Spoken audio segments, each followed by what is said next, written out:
कि हमने क्या स्टार्ट करा था, सोमैटोटाइप्स। सोमैटोटाइप्स में क्या कहते हैं, एंडोमॉर्फी, मीजोमॉर्फी and एक्टोमॉर्फी।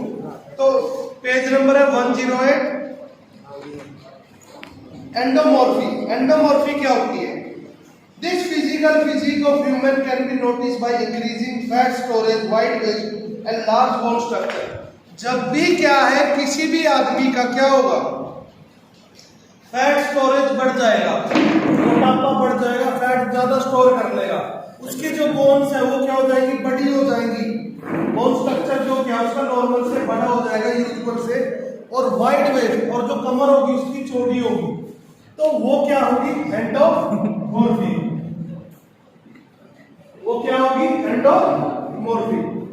They have pears body and rounded head. उनका शरीर कैसा होगा, अनंत उसकी तरह होगा। किसकी तरह, किसकी तरह, नाशपाती।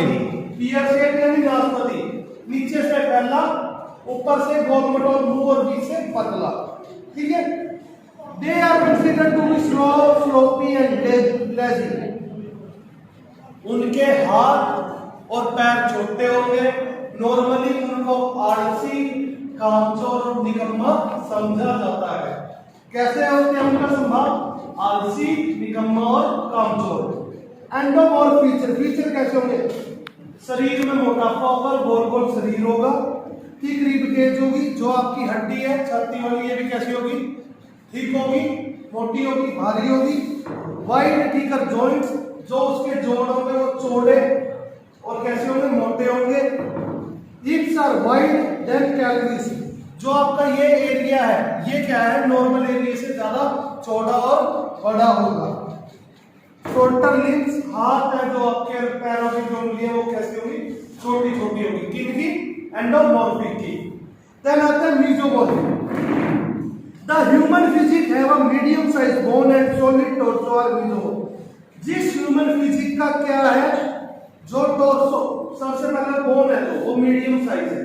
मीडियम साइज क्या आपकी बोन, और टॉर्सो क्या होता है, जो आपका ये एरिया है टॉर्सो, जो फुट रीजन है, ये भी कैसा है, नॉर्मल है, मीडियम साइज है। They have low fat level, wide shoulders and a narrow waist. इनका फैट लेवल लो होता है, शोल्डर कैसे होंगे, वाइड होंगे, जो ऐसे चलेंगे नॉर्मली, वो क्या होंगे, मीजोमॉर्फिक, जो ऐसे चलेंगे, जिनके कंधे शोल्डर होंगे बम्सर की जैसे होंगे। The body is usually referred as muscular. They focus on building muscle, but no. उनका फोकस कैसा होता है, ज्यादातर उनका फोकस होता है अपनी बॉडी को बनाने का, बॉडी को स्ट्रॉन्ग रखने का, ना कि फैट स्टोर करने। कंधे ऐसे छोटे होंगे और जब चलेंगे ऐसे चलेंगे। तो ये है mesomorphy. Then they excel in strength, ability and speed. वो फोकस किस पे रखते हैं, वो अपने बॉडी को स्ट्रेंथ मजबूत बनाने में, फ्लेक्सिबल बनाने में और अपनी बॉडी की स्पीड बढ़ाने में। In the sports they have that benefit as muscle growth can be used to drive positive training adaptation. उनकी क्या है, हैबिटेट के कारण, उनकी मसल डेवलपमेंट के कारण उनको इतना बेनिफिट हो जाता है कि वो क्या आसानी से क्या कर सकते हैं, कोई भी ट्रेनिंग को अडॉप्ट कर सकते हैं। They can easily lose or gain weight according to need। अपनी जरूरत के हिसाब से वजन को घटा सकते हैं और बढ़ा सकते हैं। फीचर कैसे होंगे, वाइड कैल्विक्स होंगे, एथलेटिक होंगे, नैरो वेस्ट होगी, कमर पतली होगी, जीरो लक होगा, thinner joints, long and round muscle bellies. जो आपकी बेलीज की मसल है वो कैसी, लंबी और राउंड एंड थिन होगी, पतली होगी। Then we will discuss about the ectomorphy. This type of human physics can be characterized by long and thin muscles and limbs। जिस आदमी की क्या है, जो मसल्स है पतली है और लंबी है, ठीक है, लिम्स की भी, फुट्स की भी, और आपकी जिन आदमियों की उंगलियां कैसी लंबी होती है, पतली और लंबी होती है, उनको क्या होगी, एक्टोमॉर्फिक। जो गोलू गोलू होंगे स्ट्रेट जैसे वो एंडोमॉर्फिक, जो बॉडी बिल्डर होंगे वो मीजोमॉर्फिक, और जो क्या है बिल्कुल ही पतले होंगे, लंबे लंबे हाथ होंगे जिनके दानवों जैसे, वो एक्टोमॉर्फी।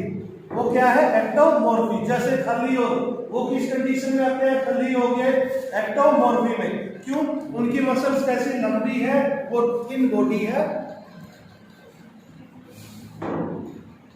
दे have a low fat storage and commonly referred as free. उनके अंदर अंदर क्या होता है, जो फैट होता है कम होता है, ज्यादातर वो कैसे होते हैं, पतले होते हैं, दुबले पतले, जैसा फोटो में दिखा रखा है, दुबले पतले खंबे के जैसे। They never build muscle nor store fat, ना तो वो कभी अपने शरीर की मसल बनाते हैं और ना ही कभी फैट स्टोर करते हैं। वो कैसे होते हैं, जैसे हम नॉर्मल लैंग्वेज में कहते हैं सिंगल हड्डी, पसली हड्डी।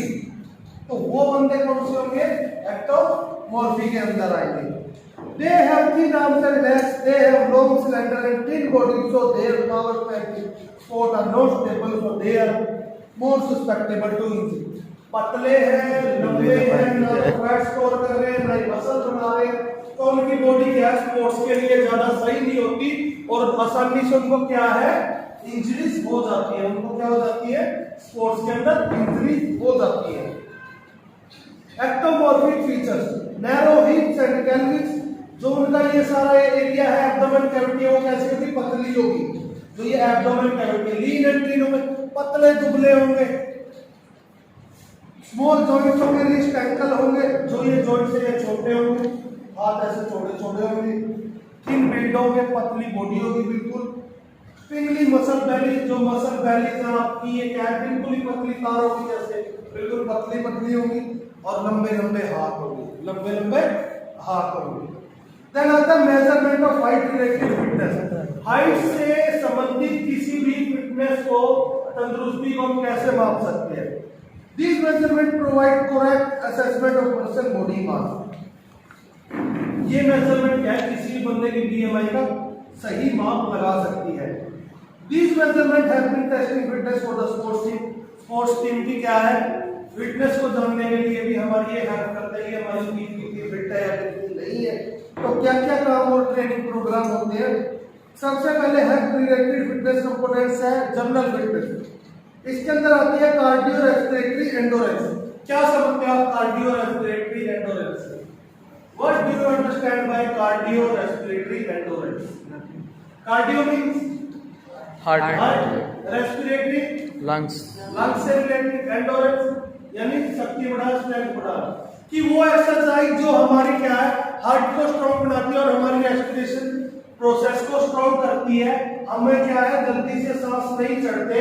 अगर हम भागते हैं तो क्या है, हमारा हार्ट क्या धक धक नहीं करता जल्दी है, जिसके कारण क्या रेस्पिरेशन भी सही चलता रहता है। The ability of blood vessel, heart and lungs to take in, transport and utilize oxygen, हमारे ब्लड वेसल्स की, रक्त वाहिनियों की, हड्डियां की और क्या है, लंग्स की वो क्षमता, फेफड़ों की वो क्षमता कि वो क्या लेते हैं, ऑक्सीजन बनाते हैं, कैरी ऑन करते हैं, एनवायरमेंट से ऑक्सीजन आता है, उस ऑक्सीजन को शरीर के अंदर ले जाते हैं और क्या है, ट्रांसपोर्ट करते हैं, ट्रैवल करते हैं और जिस ऑर्गन को, जिस पार्ट को ऑक्सीजन देते चाहिए उनको पहुंचाना। ये सब किसके अंदर होता है, cardio respiratory endurance. Cardiovascular respiratory endurance test के अंदर क्या होगा, हार्डवर्ड स्टेप टेस्ट, जो ब्रोका ने 1943 में डेवलप किया था। इस टेस्ट के अंदर क्या था, डेवलपमेंट 220 कॉलेज के लड़कों के ऊपर यह टेस्ट किया गया। इस टेस्ट के अंदर क्या होता है कि 20 बेंच होंगे 50 सेंटीमीटर, आपको क्या करना है, अपना हाथ ऐसे रखना, ऊपर करना है, अगले बेंच से नीचे उतर के फिर अगले बेंच पे चढ़ना है।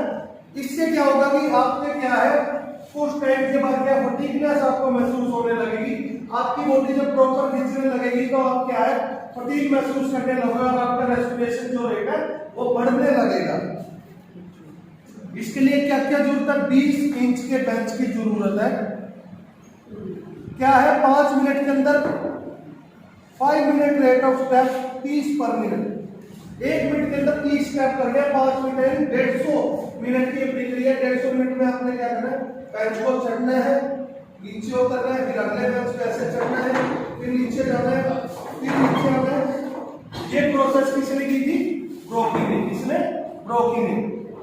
टेक 3 पल्स रेट हर बीट, 1 मिनट के रेस्ट के बाद आप देखोगे आपकी हार्ट बीट होगी 1-2-3।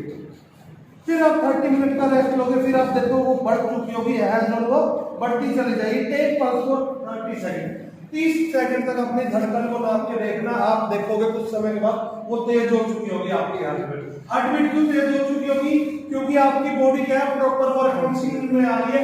वर्क फंक्शनिंग के कारण क्या है, जब हार्ट बीट तेज हो गई मतलब आपकी बॉडी पर ऑक्सीजन सही नहीं मिल रही और आपको क्या रेस्पिरेशन की ज्यादा जरूरत जरूरत पड़ रही है।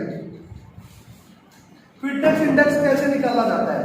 Duration of exercise in second into 100। मान लो 1 मिनट की एक्सरसाइज है तो सेकंड में कितनी होगी वो 60 into 100 6000 divide by 2 into sum of 3 pulse count. 3 pulse count लिया आपने, एक पल्स को लिया मतलब 35, ठीक है, एक पल्स को लिया आपने 35 का,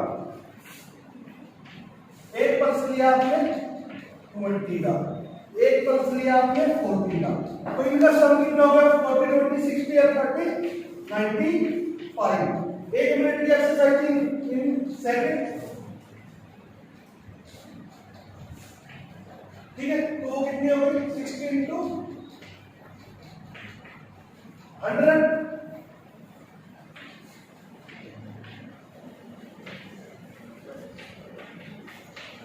दो किया से, तो इसको 3000 को क्या 95 से डिवाइड करने पर जो आपका क्या आएगा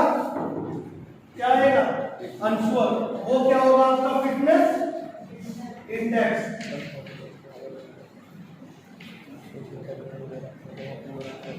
वो क्या होगा आपका फिटनेस इंडेक्स, ठीक है। आगे समझ, आगे बात आती है फिटनेस इंडेक्स के बाद की मॉडिफिकेशन कैसे होती है rapid form. Duration of exercise, technique के अंदर वही exercise they low 5.5 to 1 pulse count. मान लो आपने एक पल्स काउंट करा है 40 सेकंड का, 5.5 into 40 आपको वही 60 into 100